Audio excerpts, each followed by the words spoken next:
cultural beliefs, religious beliefs, so that they can start now thinking right and thinking the way this movement is talking about. To instill or to convert somebody, it requires special skills. It's not just ordinary people who can do that. So this team of people here, you are not ordinary people. Special. People entrusted with transformation of Kenya into a great nation. You are entrusted with the whole Kenya to change it so that you can think right and behave right.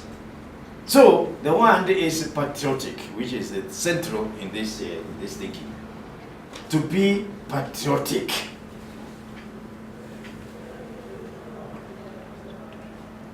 It is never taught, and I've never known why, and it should be taught in schools, particularly at the primary school level, and then you grow with it. The love for your nation.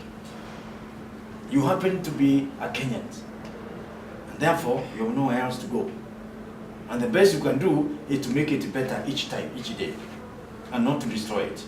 So those who work, those who plant the seeds of discord,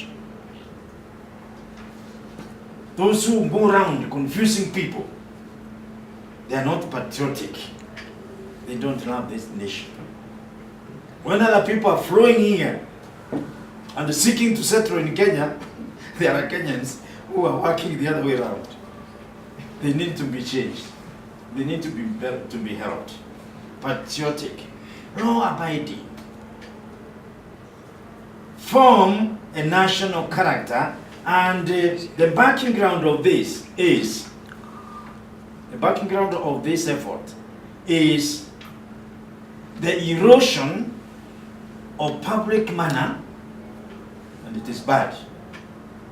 In the street now, you don't know who is who. There is nothing like ladies and gentlemen in Kenya, in the street or the road. There is no such a thing. You can't see a beautiful, elegant lady walking in the street of Nairobi. That is absent. You are insulting me. No, I'll tell you why. I'll tell you why. A lady, and because the city cannot allow that to happen. Who is a lady? Is that the person, nicely dressed, well groomed, walking gracefully along the street of Nairobi? Can any lady walk gracefully in the street of Nairobi? You'll be knocked down.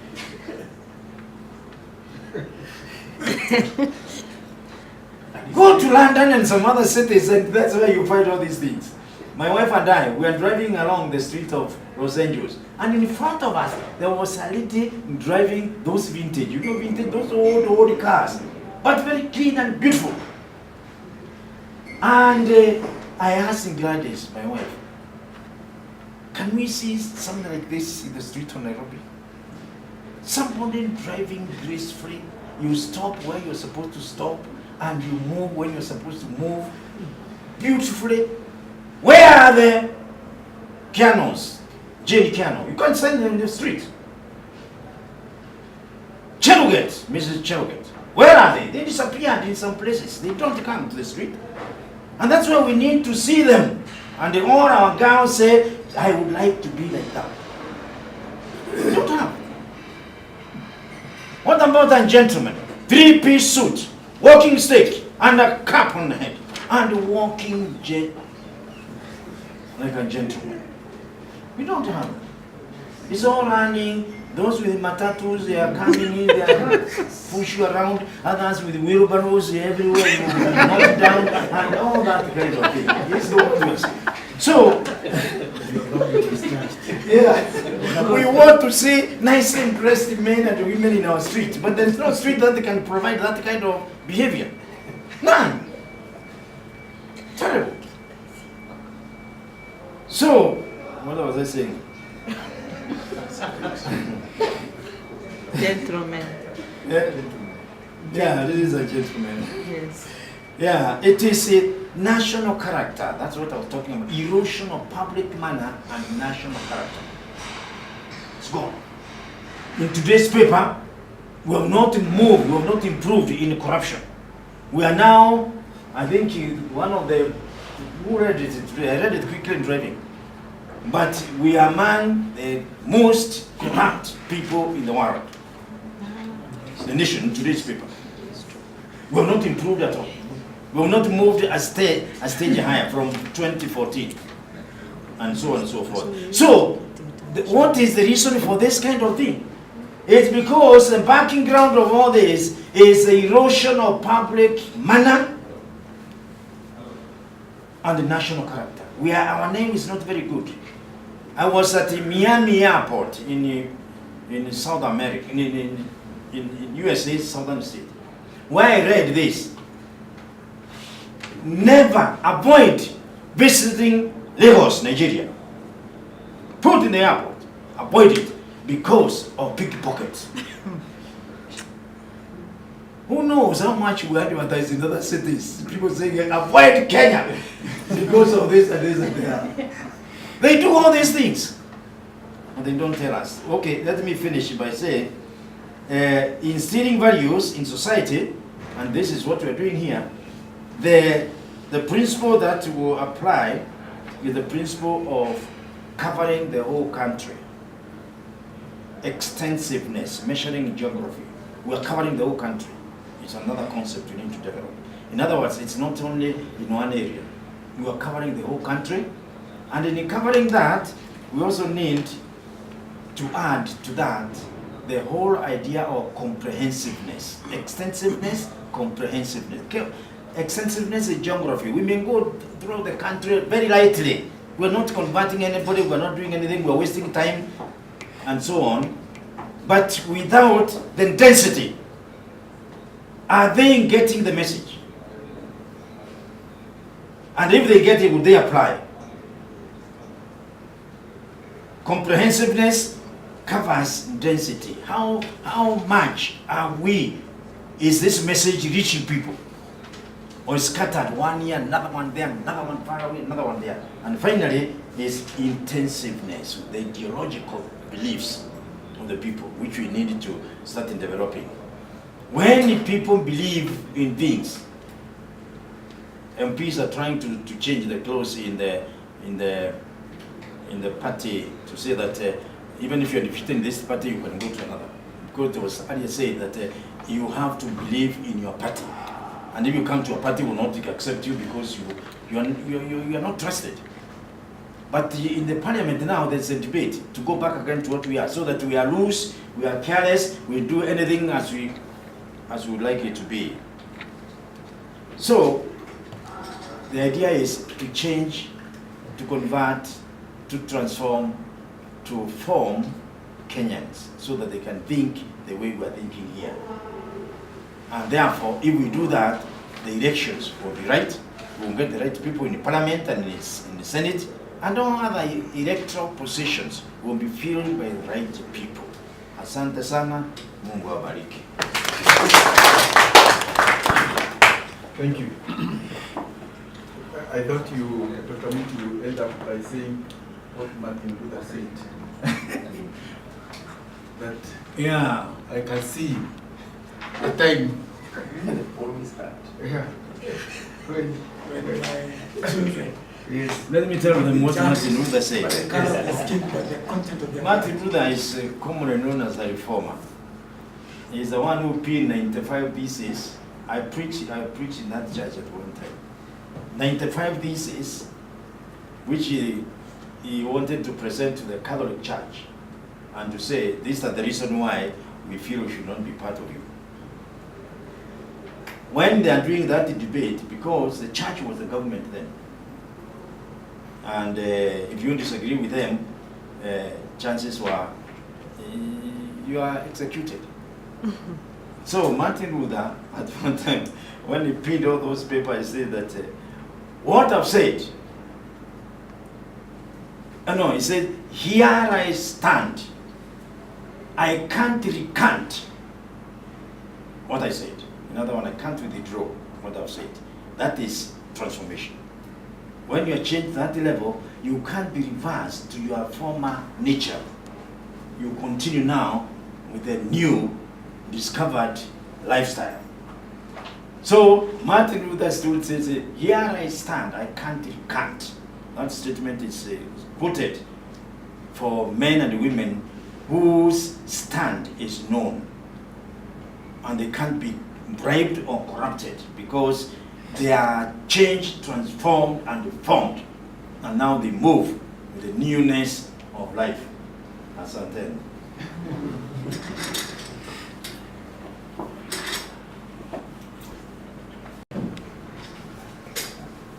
I did sleep at 2 o'clock or midnight to let you people. Yeah, I slept normally. Before I get into the business, let me remind you of a few things that are common to us. One of them is there are two, as a scholar and a lover of books and knowledge, I want to invite you to read the two books, and seriously. Misunderstand them, misinterpret them, misconceive them, and misapply them. One of them is a book called Quran. Get a Quran and read it. It has a lot of stuff. Don't listen to what you hear people talking about Quran. Read it yourself. Get it. The other one is the Bible. Get the Bible. Read it alone. And if you want to be guided, there are many ways of doing that. The other point I want to bring to your attention now is the meaning of corruption. I've written 2 books of corruption. The one coming is called The Incorruptible. The previous one was When the Best is Corrupt, when leaders are corrupt, and all policymakers and all scholars and the rest. The meaning of that word is the technical meaning of this, not the general meaning of it in the normal way. It is actually the abuse of values, which you are talking about here. The more we abuse the values, the more corrupt we become. That's really the central definition of the book. It's that we can't be trusted, we are liars, we are thieves, we are all those ugly things. That's what it amounts to. Abuse of values, the distortion of truth. The truth you know very well, and yet you ignore it. What is right, you say it's wrong. And what is bitter, you say it's sweet. That is the distortion of our thinking. That's corruption. So the more values we abuse, the more corruption we become. The other point I noted was when Madam was speaking, she was talking about communication. Do you know that you cannot communicate that which you don't believe in? If you don't believe in a certain truth, you can't communicate it. People will see it because you have no passion in doing it. It will be seen. You will just talk about it running. And no one will believe in what you are saying. Or if they know that you are telling us things that we know you don't do. You talk, you are a soldier, you fight against corruption when you know you are corrupt. So whatever you say about corruption, you will never believe it. So if you want to communicate convictions, communicating, transforming truths, you must believe in them yourself. In other words, you are not that kind of person who deceives himself or herself. Self-deceptions. Hypocrites comes under that. So if you want to get the message through, it has to go with that. Now, the other question I want to ask you is, how many of you know the vision of the Vision 2030? What is the vision of that document?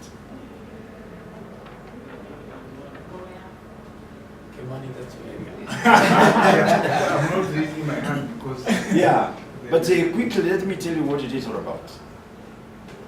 It is being prosperous and competitive.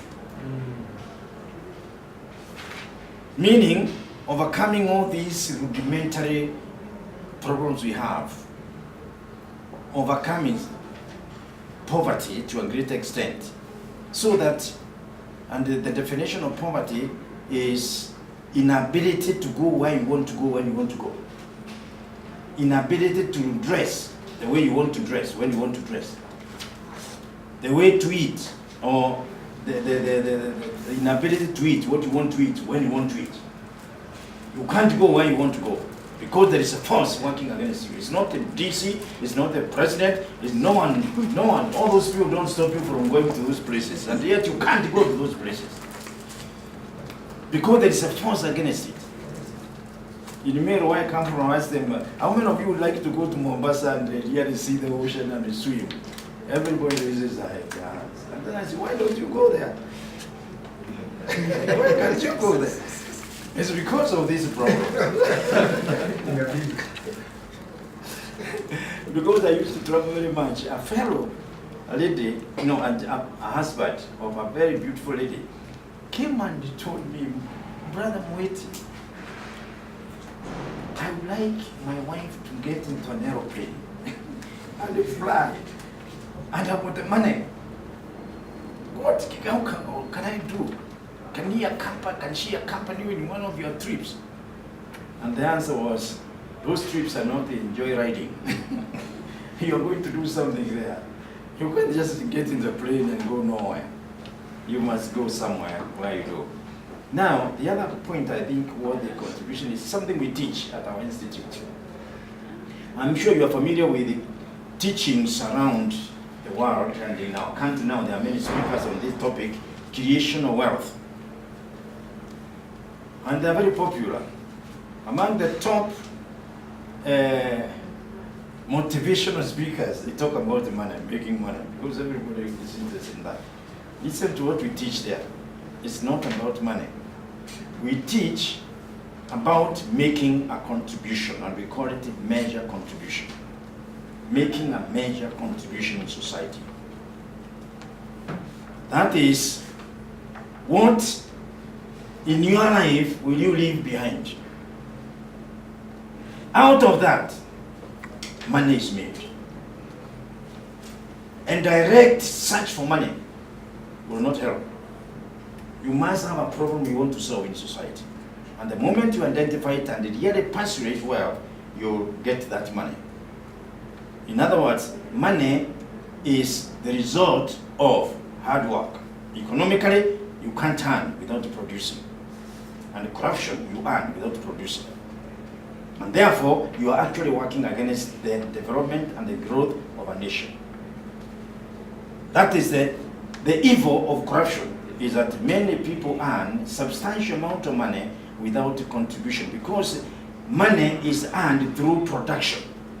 And if you earn it without producing, you are actually creating poverty in society.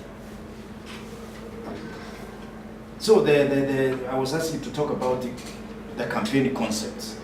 And the moment you start thinking about concept, you are now engaging into thinking. It's about mind. It's not about the carelessness. It's about research. It's about sitting down and coming out with certain truths, because concepts is the final result of the work of somebody. It comes within the area of conceptions of the heart, perception of the mind, intellectualism. You're now getting into thinking. You are now engaging into imagination, imagining and planning. So concepts belongs to intellectualism. And therefore the question you're asking here in this campaign is, why campaign at all? Why do we do campaign? It's a concept, it's a question, it's a philosophical question that we needed to answer. Why campaign? It is to select leaders. And selection has to do with getting the best out of the labor. So if you select and get the wrong people in the parliament, that selection, when it is weighed, put in the balances of wisdom and reasoning, it has failed. So when you get so many people who have gone into parliament through corruption, meaning that they are not the right people, they are the wrong people, and therefore they will go into parliament with the corruption, we have failed in the elections. So it's the whole idea of getting the best out of what we have in the country. Best thinkers, best planners, most faithful, most reliable, most trusted. So my campaign, what are we preventing in doing so? I think we're preventing a lot of things. So there is a common statement which you all know: prevention is better than cure.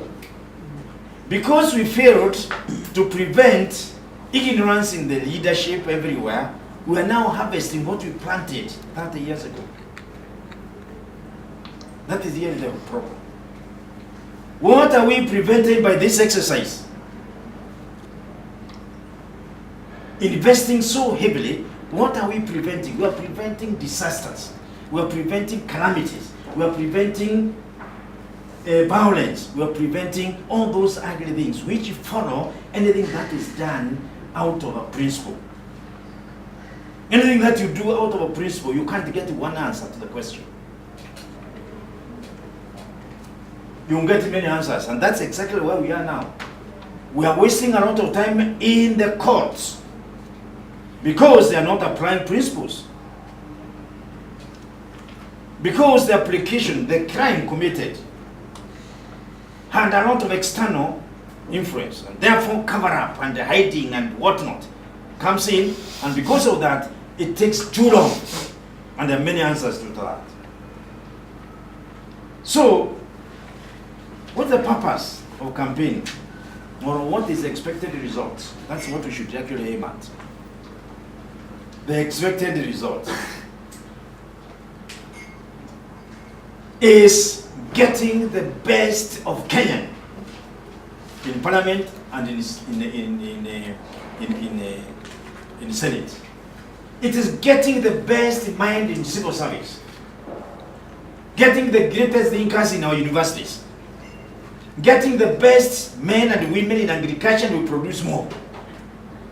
In the economics, get the best there, and our economy will grow, and will be richer faster, and will run faster, and will experience the joy of prosperity, so that you can compete with other countries and do well in those areas. We did a little survey. This is not a research, but I think we'll come to do this seriously. That is, we in our office we tried to say what influences voters so that you may vote wrong. You know he is wrong, and yet you vote for him. What are the influences? We came up with something like 1, 2, 3, 4, 5 reasons. One of them is love of money. There are those who are not concerned about what will happen to Parliament or whether they will be good or not. Their concern is money. And those are the majority, I can show you. And they're the one who gets majority of wrong people in our Parliament. So, money making. Right now, there are so many people preparing for the coming elections. And they are preparing. Their concern is nothing other than money. The poster printers and the card and what, all those things that we know will color our cities and our country. There are those ordinary young men at the grassroots. Their concern is not all these things you're talking about. Their concern is what can I get from this fellow? And the more I get, the better. Money. The other one is change. There are very few people who are concerned with the change. We want to see this country really prosper. They are concerned with the character of Kenya. And they want really the right people to get the parliament. They come second. There are those who also are after the right leaders. We want the right leaders in the parliament. There are not many. They come second, third. There are those who are focusing on ethnicity. My tribe, my clan must get in there. And that's where the problem is really dirty. Unless a member of my clan is elected, I will not bother. Then there is the religion. He, she must be a member of my congregation, must be a Christian, must be a Muslim, must be a Hindu, must be all that. It has a claim on that. So the battle before us actually is to educate Kenyans to rise above that and see one Kenya, and all we are looking for, it doesn't matter where you come from. If you are the right person, you are good for Kenya, not for your people only.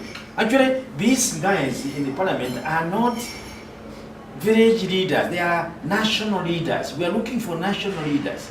And if you get the best, chances are that we'll not only have good leaders here, we'll have also good leaders at the regional level, continental level, and internationally. United Nations needs a general secretary. We can produce one. But how can you produce when you spend all the time in the parliament debating about your salaries? When you are well paid? That disqualifies them from getting out of Kenya leadership to regional leadership and international leadership. So that is in danger. So we need really to know that whenever we're electing, and we need to tell people in the rural areas that you're electing not a village leader. Leaders, we have the MCA for the villages. That is where their influence revolves. We are looking now for nationals, national leaders. That is the host. So the purpose is expect the best results. Best men and women of this country to lead us so they can run faster and arrive at our economic destination earlier. When should I build a house? When I'm 50?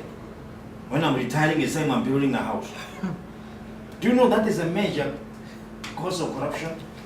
I'm just about to retire and I don't have a house and I don't have the money. So where shall I get the money from? Corruption, bribery. That's it's a greater problem.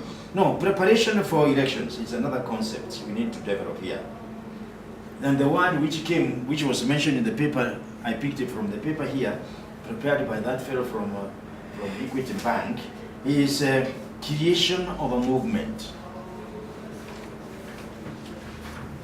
It's one of the major studies in leadership development. Creation of movement is getting, it has to do with the numbers. Very many people believe in what mobile, digital screens believes in. People who want to believe. People who are going to believe in what Kombi is all about. Those are the people that's where now the impact will be. So there is a question of numbers. The other aspect of this is membership. Membership is those who believe in this and they want to propagate it. They want to sell it out. They want to spread it out. They want it to be heard elsewhere. Then there is the fixed beliefs. It is for those who have developed, they have grown, and now they have accepted ideologies. Their level of thinking is not emotional. It is reasoning. Is this fit for us? Is this fit for me? Objective of doing all this is to instill, is to convert, is to transform voters from their belief systems, false beliefs,